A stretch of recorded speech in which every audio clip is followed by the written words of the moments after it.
वैदिक पंचांग के अनुसार पौष माह की कृष्ण पक्ष की एकादशी की शुरुआत जो है 14 दिसंबर को रात 8:46 पे हो रही है।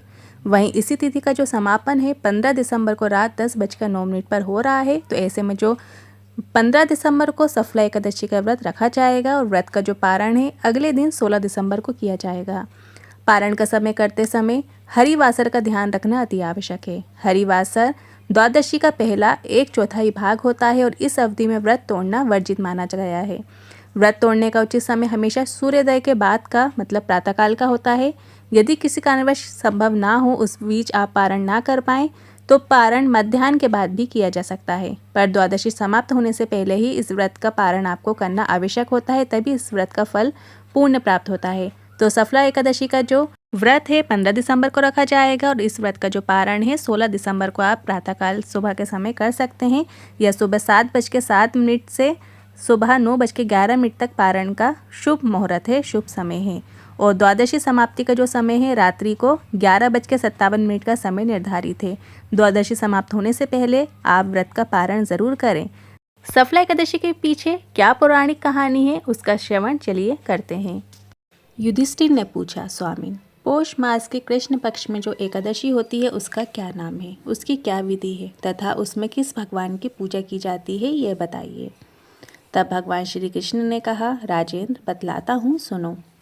बड़ी बड़ी दक्षिणा वाले यज्ञों से भी मुझे उतना संतोष नहीं होता जितना एकादशी व्रत के अनुष्ठान से होता है। इसलिए सर्वथा प्रयत्न करके एकादशी का व्रत करना चाहिए।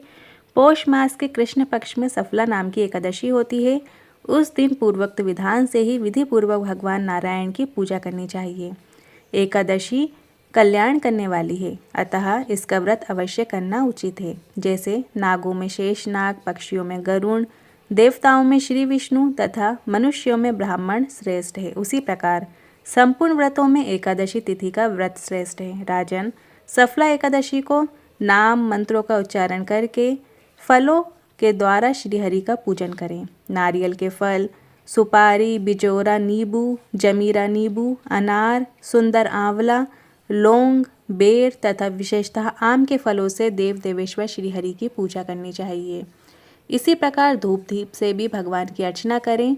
सफला एकादशी को विशेष रूप से दीपदान करने का विधान है।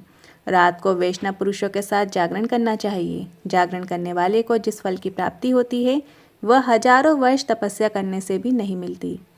नृपश्रेष्ठ, अब सफला एकादशी की शुभकारिणी कथा सुनो। चंपावती नाम से विख्यात एक पुरी है जो कभी राजा महिष्मत की राजधानी थी।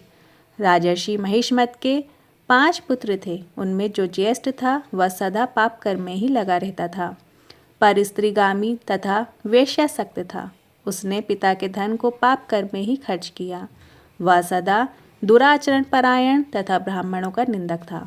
वैष्णव और देवताओं की भी वो हमेशा निंदा किया करता था।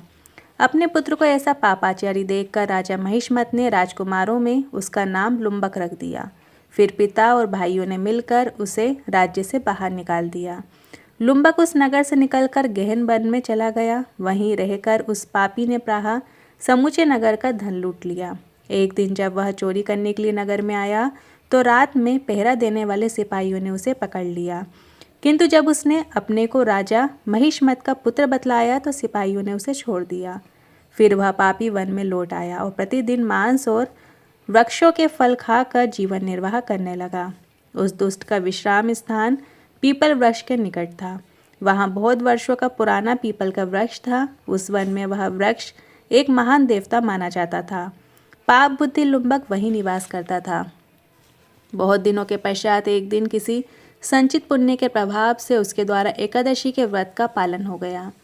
पौष मास में कृष्ण पक्ष की दशमी के दिन पापिष्ट लुम्बक ने वृक्षों के फल खाए और वस्त्रहीन होने के कारण रात भर जाड़े का कष्ट भोगा।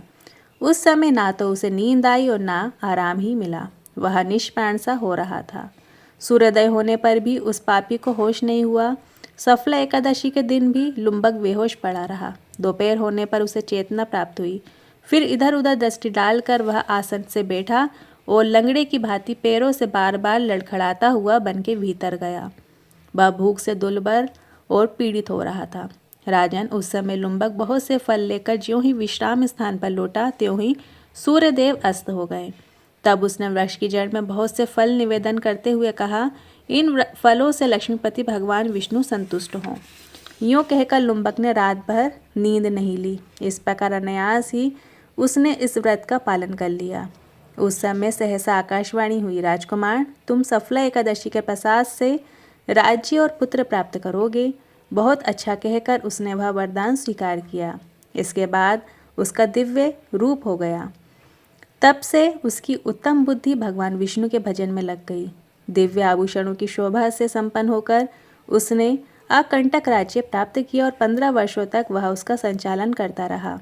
उस समय भगवान श्री कृष्ण की कृपा से उसके मनोज्ञ नामक पुत्र उत्पन्न हुआ और जब वह बड़ा हुआ तब लुम्भक ने तुरंत ही राज्य की ममता छोड़कर उसे पुत्र को सौंप दिया और वह भगवान श्री कृष्ण के समीप चला गया, जहाँ जाकर मनुष्य कभी शोक में नहीं पड़ता। राजन, इस प्रकार जो सफला एकादशी का उत्तम व्रत करता है वह इस लोक में सुख भोग कर मरने के पश्चात मोक्ष को प्राप्त होता है। संसार में वे मनुष्य धन्य हैं जो सफला एकादशी के व्रत में लगे रहते हैं, उन्हीं का जन्म सफल है। महाराज, इसकी महिमा को पढ़ने, सुनने तथा इसके अनुसार आचरण करने से मनुष्य राजसूय यज्ञ का फल पाता है। ये तो रही एकादशी की व्रत कथा। अब जान लेते हैं एकादशी में किए जाने वाले विशेष उपाय की ओर। गुरुजी पंडित प्रदीप मिश्रा जी द्वारा बताए गए विशेष उपाय जो कि आप इस एकादशी में, सफला एकादशी में कर सकते हैं। यदि कोई विशेष मनोकामना है या किसी चीज़ में आप सफलता चाहते हैं, चाहे एग्ज़ाम में, चाहे नौकरी में, यदि नौकरी में पदोन्नति नहीं हो रही, व्यापार व्यवसाय अच्छा नहीं चल रहा है, तो इसमें आप एक विशेष उपाय कर सकते हैं जिसमें आपको थोड़े से गंगा जल की आवश्यकता होगी। कुछ बूंद गंगा जल भी यदि मिल जाता है तो भी पर्याप्त है। यदि आपके पास पर्याप्त मात्रा में गंगा जल है तो आप 1 कलश गंगा जल भी ले सकते हैं, नहीं तो कुछ बूंदें आप गंगा जल की जल कलश के अंदर डाल लीजिए। साथ ही आपको 7 बेलपत्र ले लेना है। अब 7 बेलपत्र भी आप ऐसे लीजिए जो कहीं से भी कटी नहीं होना चाहिए। उन 7 बेलपत्र को आपको जो जल कलश, गंगा जल का कलश है, उसके अंदर आपको डाल लेना है और जो पत्ती का मुख है वो कलश के अंदर की ओर होना चाहिए, डंडी का मुख ऊपर की ओर होते हुए आपको डाल लेना है। इस तरीके से आपको गंगा जल का जो कलश है और बेलपत्र वाला कलश है शिवालय ले जाना है। अब नंदी महाराज जहाँ पे विराजमान है, जहाँ पे मंदिर में बैठे हुए हैं, वहाँ पे आप उनको देखेंगे तो जो चरण आपको उठा हुआ दिखता है, बस वहीं पे आपको कलश का जो गंगा जल है श्री शिवाय नमस्तुभ्यम कहते हुए जल समर्पित कर देना है। पूरा गंगा जल आपको नंदी के उठे हुए चरण पे समर्पित कर देना है। अब कलश के अंदर जो 7 बेलपत्र बची हैं उनको आपको शिवलिंग के ऊपर अर्पित करना है। शिवलिंग पे आपको एक विशेष तरीके से वो बेलपत्र अर्पित करना होती है। जिस साइड से बैठकर आप बेलपत्र अर्पित कर रहे हैं, आपसे ठीक विपरीत दिशा की ओर डंडी का मुख होना चाहिए। एक तो ये तरीका है। साथ ही यदि आप उत्तरी मुख होकर बेलपत्र अर्पित कर रहे हैं तो जलाधारी की ओर करते हुए भी आप बेलपत्र अर्पित कर सकते हैं। इस तरीके से 7 बेलपत्र एक एक करते हुए श्री शिवाय नमस्तुभ्यम कहते हुए अपने मन का भाव व्यक्त करते हुए या जिस कामना से आप ये उपाय कर रहे हैं वो बाबा से निवेदन करना है। इस तरीके से आपको शिवलिंग पर 7 बेलपत्र अर्पित कर देना है। बाबा से झोली फैला के कामना ज़रूर कीजिएगा। इस तरीके से एकादशी में किया जाने वाला ये विशेष उपाय है। आप ये उपाय सुबह के समय ज़रूर कर सकते हैं।